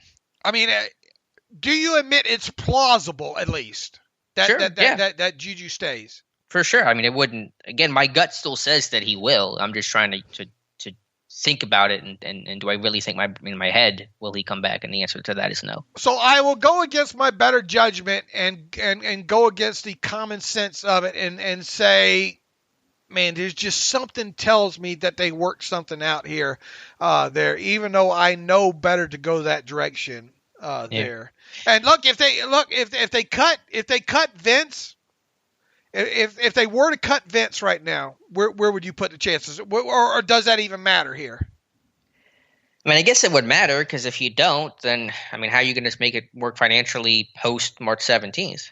Well, Vince would still be I guess unless he gets potential. Cut after. Yeah, I mean, but Vince getting cut at some point. If we're presuming he stays for the season, then I don't know how you do it. What if they got him? What if they got Vince to go down from $4 million to drop $3 million? Yeah, I mean, if he's open to that. You only say, hey, I'm having a big old prayer meeting with Vince Williams. I'm saying, look, we only going to save $3.34 million post displacement by cutting you. We'd like to have you here. We can save $3 million by not cutting you. Mm-hmm. And what do you think Vince's market value is out on the street right now? It's not the minimum, I wouldn't think. It's not tremendously above that, but he's also just a prideful dude, and taking a pay cut hurts. Sure it does. That just sucks. I mean, no matter how you spin it, you but almost he's made some pretty decent money these last couple years. I mean, enough like that he should be able to live off of. Yeah, I'm sure, but it's just not fun to sit there and say, yeah, I'll take less money and sacrifice my body, and maybe. I mean, if that's what he feels like the best option is, I'm sure he wants to stay in Pittsburgh, but it just sucks taking a pay cut. All right. Anyway, all right. So you say yes, I'll Juju. Yeah, but I'm hedging there. Right? Oh, I'm hedging too. I promise you. I just sound more confident about it. I don't know which way it's going to go. It's one of the because of the way this cap's played out. Boy, if they had gotten to 180, if they had gotten to 185, would that have swayed your decision, Alex? Maybe 190 for sure. 180, yeah. I mean, every penny would have helped, but we'll see. We'll get our answer soon. All right, next up, Cam Sutton. Will Cam Sutton stay or go? I think there's a chance. I'll say yes. In fact, I think it's a lot more plausible him staying than it is Juju. I do as well. I think Cam Sutton comes back. I don't know exactly the terms of the deal, but I think Cam Sutton returns. I think maybe you and I have overvalued him, his market value, and maybe he comes in a little bit cheaper than what we even thought on maybe like a 2-year deal. I don't think he should sign for long. I think he should give himself a chance to reset after a couple years. So I think maybe if you got him on a 2 or 3 year deal, I don't know, $3.5 to $4 million. You could obviously make that cap number work there, however you do it. But I will say yes, he's re-signed. Are you saying $3.5-4 million per year or total? No, per year. Per year. I mean, okay, so like a 2-year. And if he comes in lower than that, God bless the Steelers, and it's so hard. Once again, I think we had this talk. It's so hard to gauge his market value. I think. Yeah, because what do you consider him? Is he a dime backer? Is he a slot guy? Is he an outside corner? What is your vision for him? In Pittsburgh, he'd be a slot guy, I assume, for now, for this year at least, free agent wise. I don't know what. And he don't have a lot of tape out there overall. I mean, he's got some, but he's got some. But does he have a full season's worth of tape out there? I mean, the last 2 years combined have basically probably been a full season's worth of tape. I think there's enough for me to evaluate him. I think enough for teams to evaluate who he is and who he isn't. All right, so we are both in agreement. Cam Sutton, a prediction returning. Matt Filer. Does Matt Filer stay or go? I don't see it. Kansas City, right? Right. That's your new right tackle in Kansas City. Alejandro Villanueva and Matt Filer, your tackles in Kansas City. Makes sense, right? It makes sense. Yeah. I mean, I've been going back and forth on this one. I think they re-sign Matt Filer. I think that's a surprise of free agency. If that's considered a surprise, I think they bring him back. And again, John Clayton today said he thinks he could get $7 million per year. Now, if that's the case, then I don't think you bring back Matt Filer. That's a little rich, I think. But I like to know where John Clayton gets some of his numbers from. Sometimes I feel like they're just kind of pulling out of thin air. But so are we. So who am I to judge? But I think Matt Filer finds a way to come back at right tackle. At how cheap? I mean, cheap. It got to be cheap. Got to be average new money. It's got to be $3 million or less. You would think, right? Yeah, I don't know. 2 years, $7 million. I don't know. He's another one that's tough to gauge your value. Is he guard? Is he a tackle? How much do you like him? Etc. But I think if they bring him back, then there's no way Juju's coming back. Obviously, because that eats into a little bit of the money there. Yeah, well, I'm in the no one camp on Juju, so I guess that tracks. But I mean, I think the fact that he had a down year at guard this past year, trying to adjust, depresses that market value. Right. Let's see. We got James Conner. Does James Conner stay or go? Oh, he's gone. Yeah, that's an easy one. James Conner's gone. Let's see. Zach Banner. Does Zach Banner stay or go? He stays, and we should find out about that fairly soon. I'm guessing. Would he sign before the 17th, or do you think he's out there for 24 hours in the market? You know what I'd do if I was him? What's that? I would test it. I would call the Steelers bluff on this.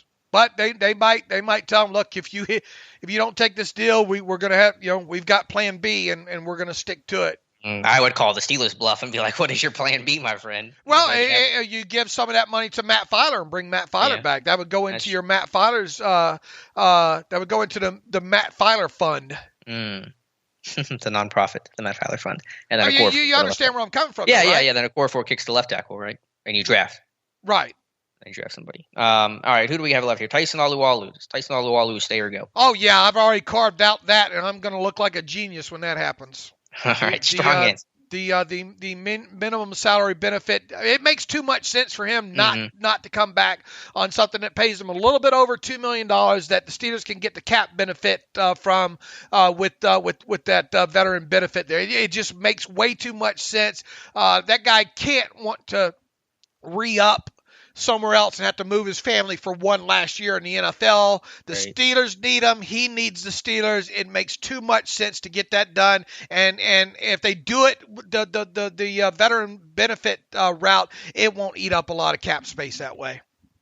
Yeah, no, I'm 100% with you. I think it makes sense for both sides. As you say, he does not want to leave at this point in his career, having his best years in Pittsburgh. I think Carl Dunbar is a great defensive line coach to play for, so fully expect Tyson to return. Sticking with the defensive line, Chris Wormley. Does Chris Wormley stay or go?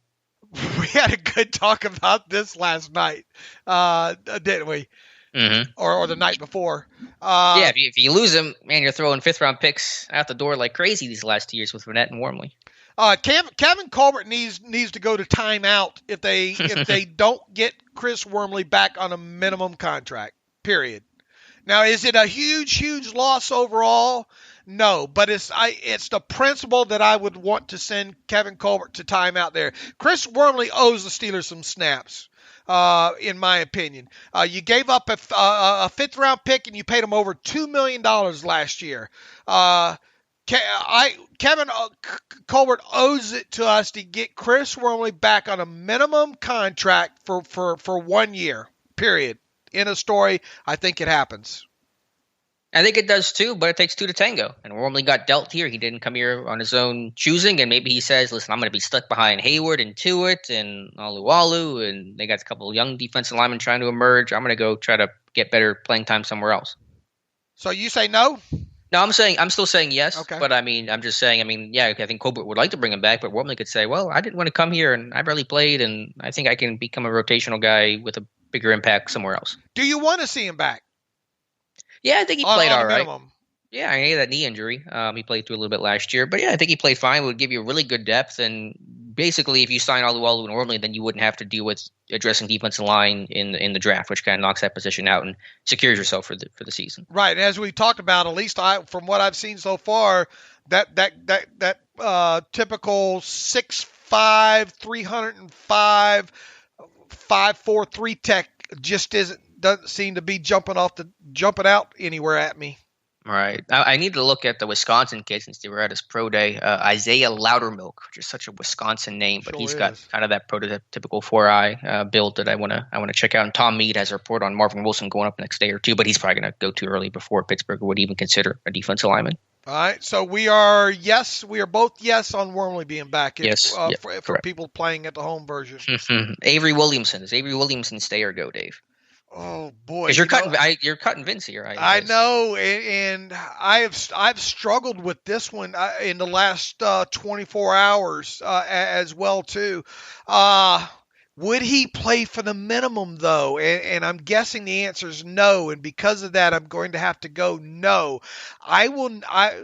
Let me add a footnote to this though. If he's willing to play for the minimum, I think you re-sign him and you bring him back. And especially if Vince is out the door. So there's a lot of quantifying going on there. My gut says no, he's not back. And that's the answer that I'll give is no.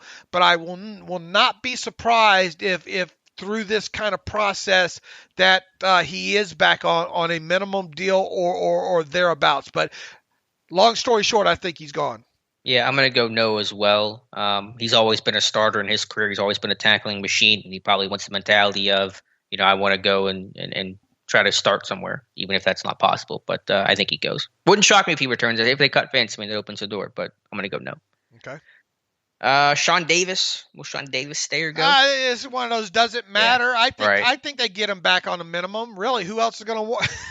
It's sad, but it's like Officer and a Gentleman. I got nowhere else to go. I think they bring him back on the minimum. I think he goes. As you said, it doesn't really matter a whole lot. He was not. They barely played him last year. I mean, even when they had some injuries, and he was not very good on special teams. So I think he goes. He finds. If you re-sign him, there's no guarantee he makes the 53. Of course, yeah, it's a minimum deal all the way. Josh Dobbs, is Josh Dobbs stay or go? No, I think they've moved on from that. I mean, they could get past the draft, and if they don't draft, they could say, you want to come in and fight for number 3 spot. Mm-hmm. You know, they could do that, but right out of the chute, no. I'm with you. I say no. Jordan Dangerfield, he's unrestricted. Matthew has him as unrestricted. Yeah, he's unrestricted. Okay, well, I guess he's 31. Did you realize that? Man, it seemed like we've been trying to cut him forever. I know. Well, are you going to cut him again, or are you bringing him back? It's Jordan Dangerfield. He's going to get if he take a minimum deal, I'm all up for it. It's one of those. He's got special teams value. Boy, Bill Belichick values those guys, doesn't he? Yeah, they just signed Justin Bethel to a 3-year deal today. The Patriots did. I'll say by the time the dust settles, that Dangerfield's back somehow, some way on a minimal deal. I'm with you. I'm pretty confident he returns. Gerald Hawkins, is Gerald Hawkins stay or go? I mean, does it matter? We're in the weeds. I'll say yes. I mean, but it doesn't matter. Yeah, it doesn't matter. I'll say yes, just as tackle depth. Jordan Berry stay or go? This one should matter. This is your starting punter for all intents and purposes. I mean, what's the minimum on him now? If he'll take the minimum, he can come back, but that's it. I'll say yeah, he's back on the minimum, but I'll say yeah, he's back on the minimum, but he's going to have to fight somebody for the job.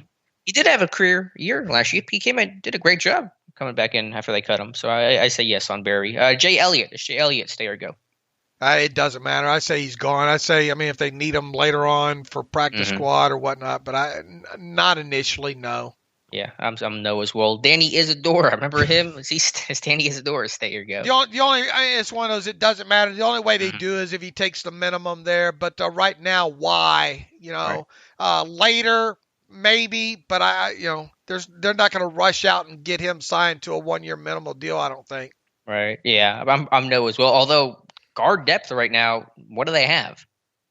Yeah, they don't even have a starting center. I mean, literally, I can't even think of who their backup guards are right now. Yeah, then it's minimum salary guys we're into now. Yeah, and then the last one, same boat. Cassius Marsh. Does Cassius Marsh stay or go? I think that why not? Yes, but it's minimum. There's no guarantee. The only reason I'd kind of rush out to go get him right now is the special teams value that he brings you. Right, but yeah. I'm not signing him for more than the minimum. All right, so let's putting aside the doesn't matter guys here, although I won't include Jordan Berry in that camp because I do think it does matter.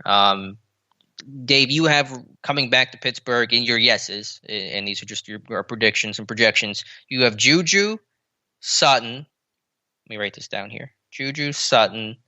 Who else did you have coming back? Davis, Alualu, Wormley. Wormley, Dangerfield. Do you have Berry? Yes. Okay. Danger, Berry. Was there anybody else? Banner? You have Banner, right? Banner. And I think that was it. Sutton. You got me down for Sutton? Yeah, I have you down for Sutton. All right. And then my list is Sutton, Filer, and then I think we're basically in agreement on the rest. I have Alualu, Wormley, Dangerfield, Berry, Banner. Do we have Sean Davis in there? I had Sean Davis. Yeah, I mean, I'm discounting the doesn't matter guys, the Marshes and all them because it just what doesn't matter. It just doesn't matter. It just doesn't matter. What movie is that? No idea. Meatballs. You gotta watch Meatballs? That. Yeah. Never even heard of it. Google that one. Google Meatballs. I might not get the movie first. All right. So in terms of the big names in free agency, you have Juju and Sutton. I have Sutton and Filer. All right. So that's kind of the headlines of free agency. And we can throw for all practical purposes Banner and Alualu in there as above minimum salary guys. Well, you're getting Alualu on a minimum salary, right? But you're still gonna give him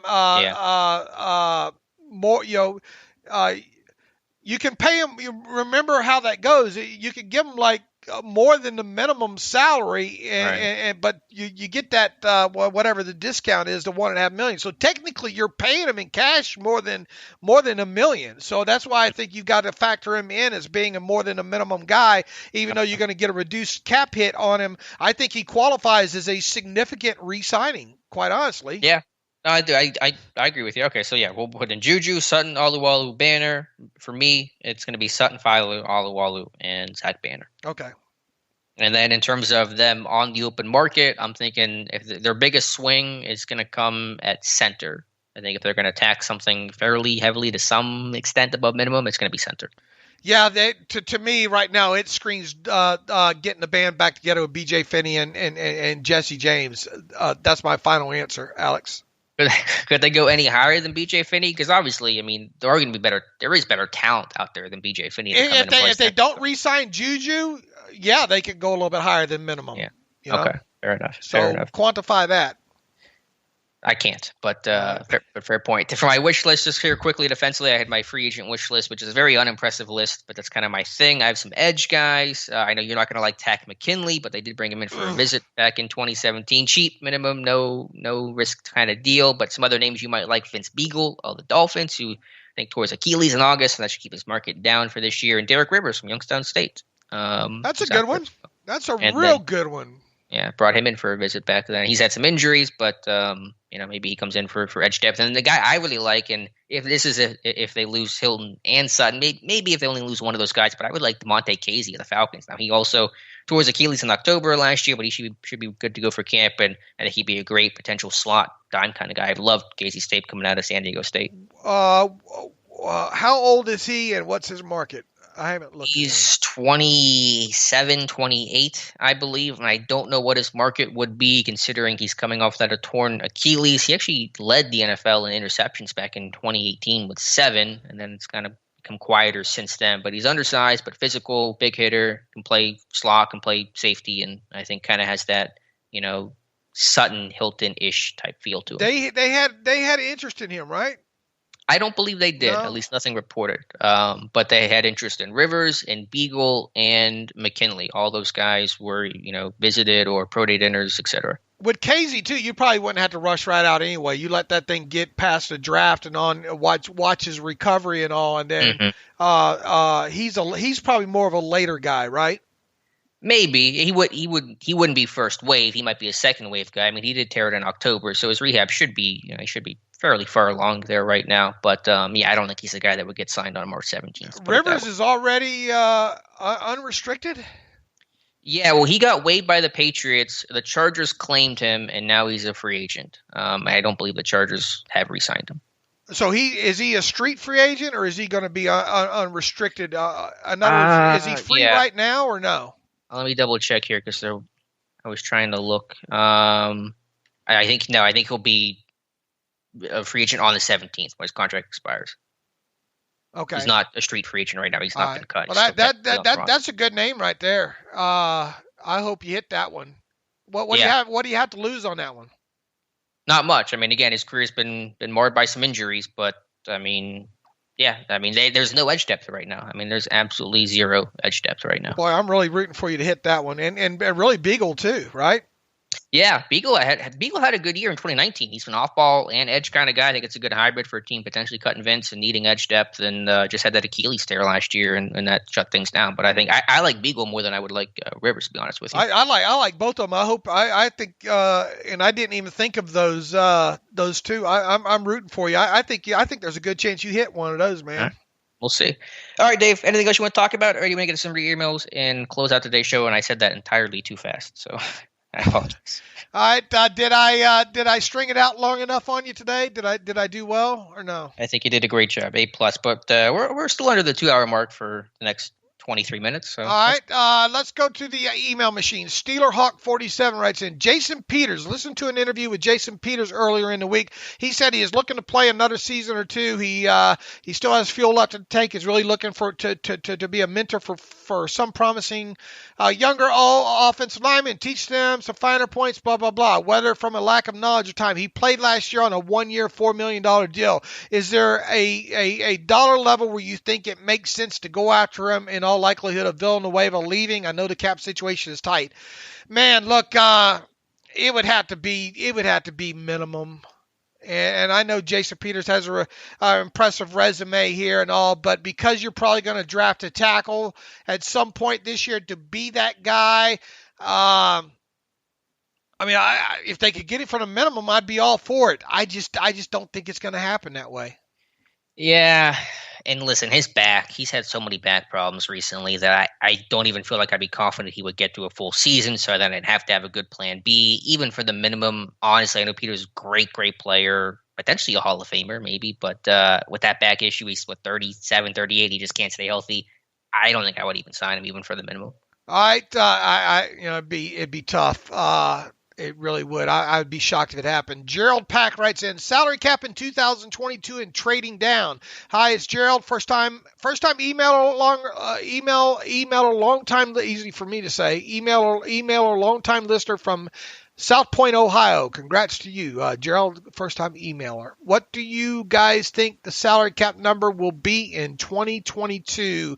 And would you like the idea of trading down, let's say, spots in the first round to pick up more draft picks in the draft? Thanks for the time. Answering that whole trade down question is just so impossible. For them to trade out of the first round completely would be pretty monumental. If they moved down a couple spots in the first round and picked up an extra, third, yeah, do it. Great. I'm all for it. Trying to predict that stuff, though, is damn near impossible. As far as the salary cap number in 2022 goes, I don't have a clue right now. I think you'll see some projections out there at around 210, but it's all speculation right now. Yeah, I couldn't tell you on either. Colbert's only traded down first round once, and that was in 2001 to move 16 to 19. Ultimately got Casey Hampton. And then from the cap, over 200 in 2022 would be nice. Those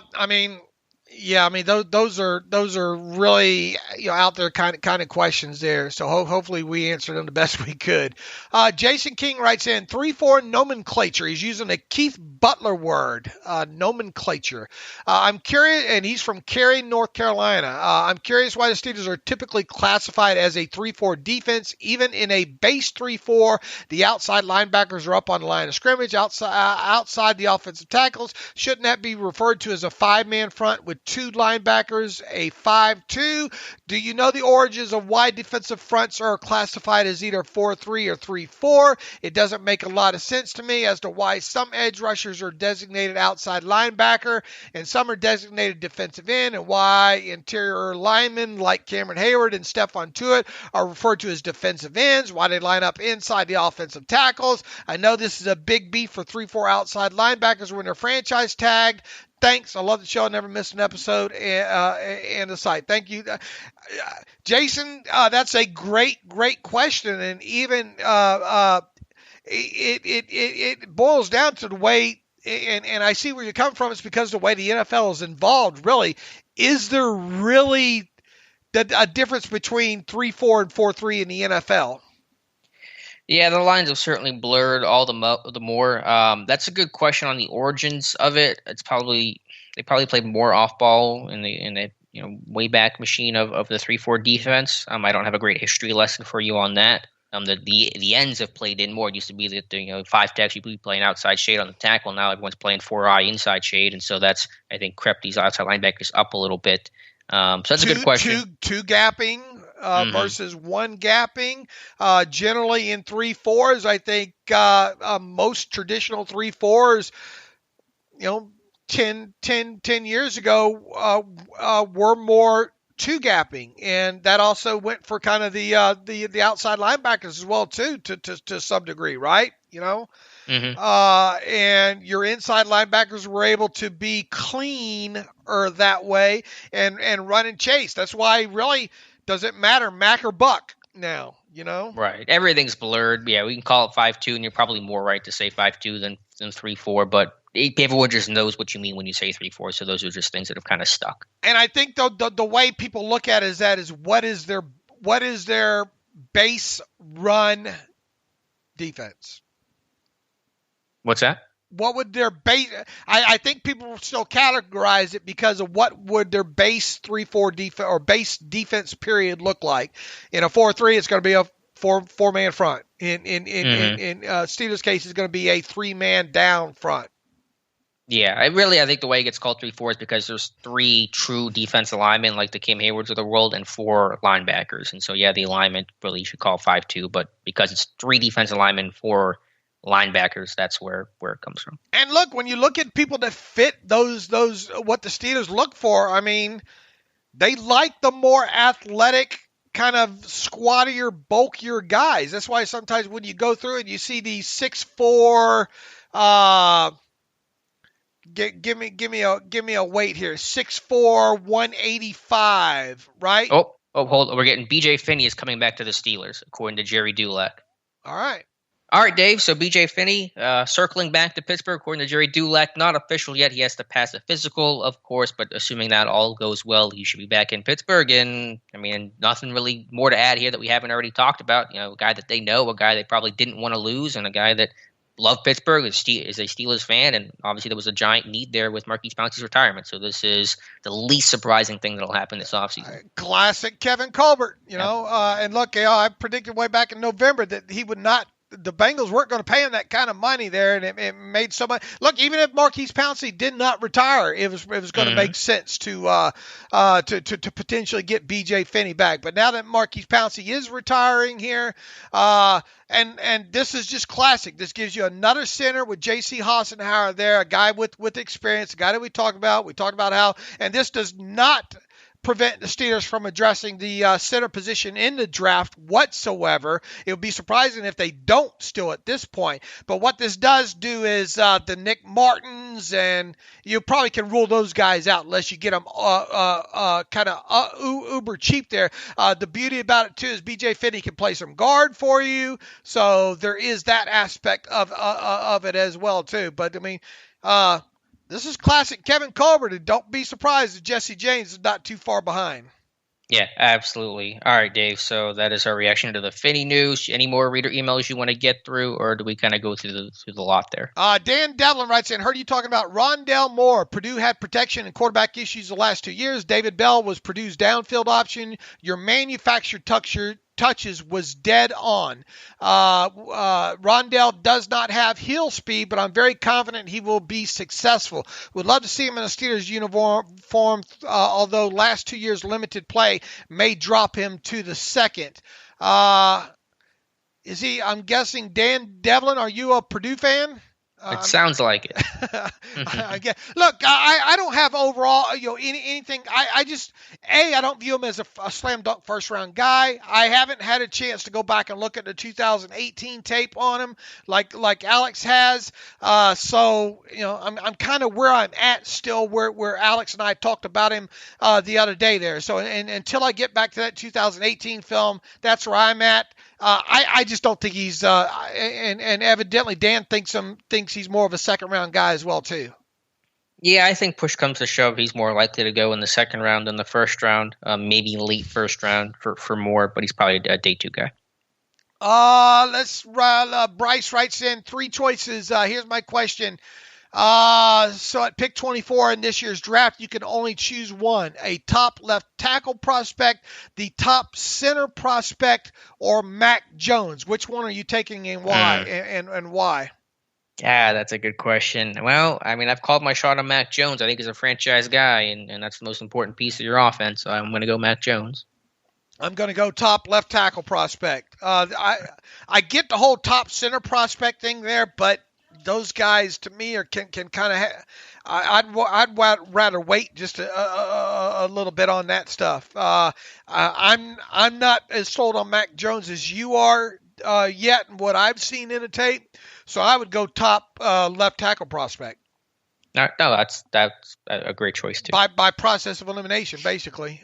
Levi Garcia writes in, "Hey guys, Again, thanks for what you do. Two things. One, will the terrible take be considered longer in future to cover more? I have a hard enough time getting a terrible take that's 3 minutes long. If people want it longer. Alex's could probably get up to a little bit longer than his minute and a half. I don't know. I like keeping them short. I think I like keeping them bite-sized. But short. I'm kidding you, Alex. Don't get your feelings hurt here. No. Are they going to be longer than 3 minutes? Probably not. Right. Right. Yeah. The goal for these are to be between like 90 seconds to 3 minutes. Just a short, tape to give our thought on one particular topic. Levi also wants to know, second, y'all talk a lot about slot and moving parts. Why not Washington lobster crackers, with his lobster crackers and being smart, etc.? Because, Levi, really, I mean, you could play occasionally Washington in there, but, I mean, that the shiftiness and the off the line and all like that's not a position that's really ideal fit for him, to be quite honest with you. Yeah, he's more of an outside Z-type receiver. And that's kind of the long and short of that one. Let's see if I can find one more here, maybe. Brian Tellini writes in, hey, David Alex, how much does the Steelers' perception of the 2022 quarterback class influence their decision on not taking a quarterback this year? Are they looking that far ahead, or does that not mean much right now, knowing players like Joe Burrow can develop unexpectedly out of nowhere?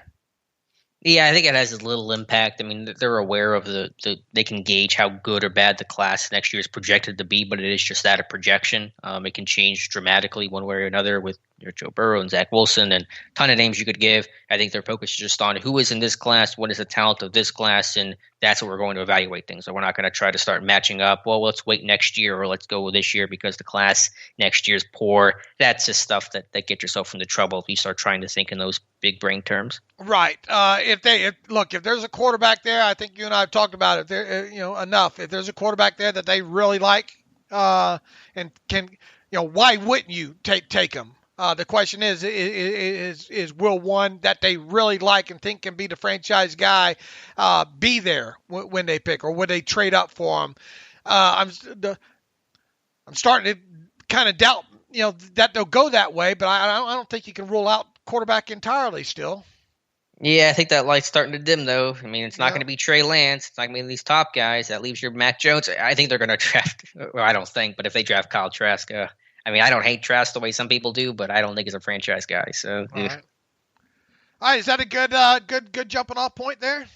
Yeah, I think so. Matthew's killing me with a tweet he just had about PJ Finney in that photo. So that's only great. as Matthew can. All right.